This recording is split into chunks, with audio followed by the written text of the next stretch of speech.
Have you ever looked at your bank account and felt proud of the number you saw there? That comforting feeling of security, that quiet thought that maybe, just maybe, you're doing better than most people. It feels good, doesn't it? You work hard, you save, and you see that balance grow month after month. You tell yourself this is what being responsible looks like. You're not wasting money, you're being smart, you're safe. But what if I told you that the very thing making you feel secure is the same thing slowly keeping you broke? What if the comfort of that high bank balance is quietly turning into a trap, one that gets tighter with every dollar you add to it? Because there's a number, a very specific number, and once you go above it, your money stops working for you. It starts dying, losing value, losing purpose, and while you think you're protecting it, it's actually slipping through your fingers in a way you can't even see. But we will see this number later. People don't realise it because it feels so natural. Having money in your bank account gives you peace. It's visible, it's tangible. You can check your balance at any time and feel that surge of control. But that comfort is one of the most dangerous feelings in personal finance. When you have too much cash sitting there, you stop making your money move. And when your money stops moving, it starts losing. Every single day, inflation is quietly eating away at it, and the banks are smiling because while your dollars sleep, they're lending them out, multiplying them, and earning profits off your fear. But before we get to the number, the real number that marks the border between safety and destruction, you need to understand how the system keeps you trapped in the illusion that cash equals security. Let's start with something most people never think about: behaviour. When you see a large balance in your account, your brain relaxes. It stops being careful. You think, I can afford that. You go out to eat more often. You buy something you didn't plan to. You justify little expenses because you have extra. That's how people slowly drain their savings without realising it. There's even research proving this. When people believe they have a financial cushion, they spend more freely, even on basic things like groceries.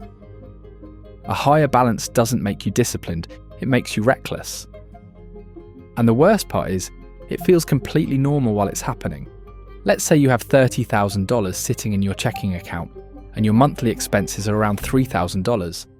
On paper, you've got a 10-month cushion. It sounds smart, right? But then you see a new phone you like. It's $1,200. You think, it's fine, I've got 30 grand. Then a vacation, a new watch, maybe an upgrade to your car.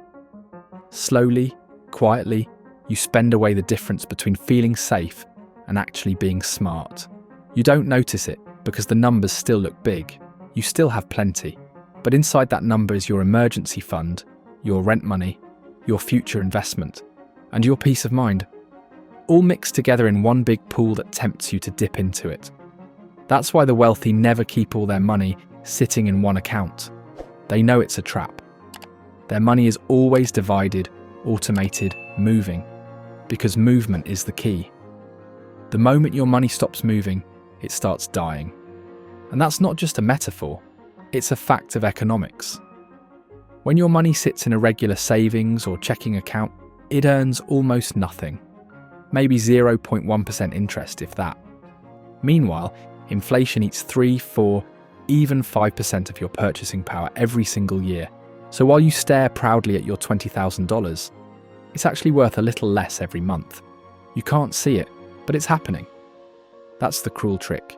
In a decade, that same $20,000 might only buy what $15,000 buys today. And the bank, it takes your safe money, lends it out at high interest, invests it, multiplies it, and sends you a thank you note in the form of $1 of interest at the end of the year. You're not saving, you're funding their empire, but the problem is that you're not funding your empire, but of the banks. However, there's one way to fund your empire, which is to create one through YouTube. You see, YouTube is literally on easy mode now, and it's blowing up every small channel who does things right, as I explained to you in my free Telegram community with the link below. I once knew someone who made great money, around $20,000 a month. Smart guy, careful spender. But he was terrified of investing. He didn't trust the market, so he just kept stacking cash in the bank. At one point, he had over $80,000 sitting there. I told him to put some of it to work, but he said he'd wait for the right time. A year later, the stock market went up by more than 15%. If he'd invested that $80,000, he would have made over $12,000 in growth without doing anything. Instead, he earned maybe $50 in bank interest. He didn't just lose money. He lost a year of compounding. A year that will never come back. That's what most people do. They keep their money in one place, feeling safe, and they don't realise that every second counts. The longer your money stays still, the harder it is to make it grow later. That's why the rich get richer. Not because they work harder, but because they understand time. Now here's where most people get confused. They think the solution is to keep even more cash, just in case. They build massive emergency funds. They hoard savings for comfort. But the truth is, beyond a certain point, that cash becomes toxic. I call it the illusion of excess safety. People think they need way more than they actually do. They imagine worst-case scenarios, losing their job, the market crashing, an unexpected expense, and they justify keeping mountains of money sitting idle. But that mountain isn't protection, it's paralysis. The reality is much simpler. Your emergency fund should cover your essential life for 3 to 6 months. That's it. Rent or mortgage, food, utilities, transportation, the basics. Not luxury spending, not vacations, not just-in-case shopping. Add those up, multiply by a few months, and that's your true safety net. Anything beyond that number isn't safety. It's missed opportunity. Now let's make this real. Let's say your life costs you $3,000 a month. 6 months of that is $18,000. That's your fortress. That's your peace of mind. Keep that in your bank. It should be easily accessible. Liquid, maybe in a high-yield savings account, where you earn a little interest but still can touch it if you need it. But if you're sitting on $40,000, $60,000, or $100,000 in cash, thinking you're safe, you're not safe. You're stuck. That extra money is losing power every single day. It's a soldier that's not fighting. Let's talk numbers. Imagine inflation at 3%. That $50,000 you've saved today loses $1,500 in value this year alone. Over 5 years, you lose over $7,500 of purchasing power. 10 years? More than $15,000 gone. Not spent, not stolen, just evaporated. You didn't lose it in the market, you lost it by standing still. Now imagine instead you'd invested part of it, even conservatively, a 6% return per year, and that same $50,000 grows into $90,000 over 10 years. That's the power of movement. That's the difference between working for your money and letting your money work for you. The wealthy understand this perfectly. They don't keep excess cash because they know cash is the weakest form of wealth. They see it as a temporary tool, not a trophy.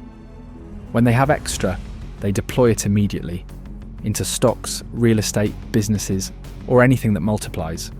The average person does the opposite. They see a big balance and think they've won. They confuse liquidity with success. But having money sitting still doesn't make you rich. It makes you a perfect customer. And here's where it gets even more dangerous. When you have too much cash, you start thinking you're doing well financially. You start believing you've made it. You stop learning. You stop growing. That's how people plateau financially. They stop building assets or opening YouTube channels because their comfort tells them they've already arrived. But comfort is the enemy of progress. Money should flow. It should move. It should grow. The more you try to cage it, the faster it loses its energy. Think of cash like water. If it stays still too long, it stagnates. If it moves, it gives life. That's why the rich don't measure success by what's in their checking account. They measure it by what their money is doing behind the scenes. So let's get to it. What is the number you should never go over in your bank? It's simple. Once your emergency fund covers between 3 to 6 months of your expenses, every dollar beyond that is wasted potential. If your monthly expenses are $3,000, that means you should never keep more than $18,000 sitting in your account. That's the line. Beyond that, you are losing money to inflation, losing growth to inaction, and losing time to fear. But what should you do instead? First, make your cash work at least a little harder. Move your emergency fund to a high-yield savings account. They pay around 3 to 4% in interest. That's small, but it helps you at least slow the bleeding. Second, automate your paycheck. The moment you get paid, divide it. Keep only what you need for bills and short-term expenses in checking. Send the rest automatically toward your investments. Index funds, ETFs, or any assets that match your risk tolerance. If you have short-term goals like buying a car or a house, create separate accounts for those savings so you don't mix them up with your emergency fund. The secret is separation and automation. That's how you protect yourself from yourself. Because the temptation to spend grows with the size of your balance. But when your money moves automatically, you don't even see it. You don't feel it disappear, and it grows quietly in the background. That's how ordinary people build extraordinary wealth. So from this moment on, stop thinking of your bank balance as a measure of success. It's not, it's a measure of inactivity. The higher that number climbs beyond your emergency needs, the more your money is dying. The goal isn't to see a big number sitting there. The goal is to have your money working, building more of itself while you sleep. You don't need $1 million in your account to feel safe. You need a system. You need movement. Because the people who get rich don't let their money rest. They give every dollar a job, and those dollars go out into the world and bring back more. So here's your rule. Never keep over 6 months of expenses in your bank. That's your safety line. Anything beyond that is fear disguised as caution. And fear, in finance, is the most expensive emotion you can have. Look at your account right now. Subtract 6 months of expenses. What's left isn't security. It's potential. It's the future that's waiting to happen. If you leave it there, it will fade away slowly. But if you move it, invest it, put it to work, it could change your life completely. The banks will never tell you this because your still money is their moving profit. But now you know. And the next time you open your banking app and feel proud of that high number, remember this. Wealth isn't about how much you keep. It's about how fast what you have can grow. So don't fall in love with your balance. Fall in love with what your money can become. Move it, grow it, build it. Because every day you leave it sleeping, inflation is robbing you in silence. And think about all of these. If you have more money, how much the bank would steal from you, or how much more you could invest. Well, know that if you open your own faceless YouTube channel, it could become reality. Think about it. If you've made it this far in the video, it means what I'm explaining to you in my free Telegram community works, right? So join with the link below and let me know if you expected this in the comments, subscribe to this channel, and see you soon. Just a reminder, I'm not a financial advisor. This video is for educational purposes only, and any results depend on your own decisions and actions.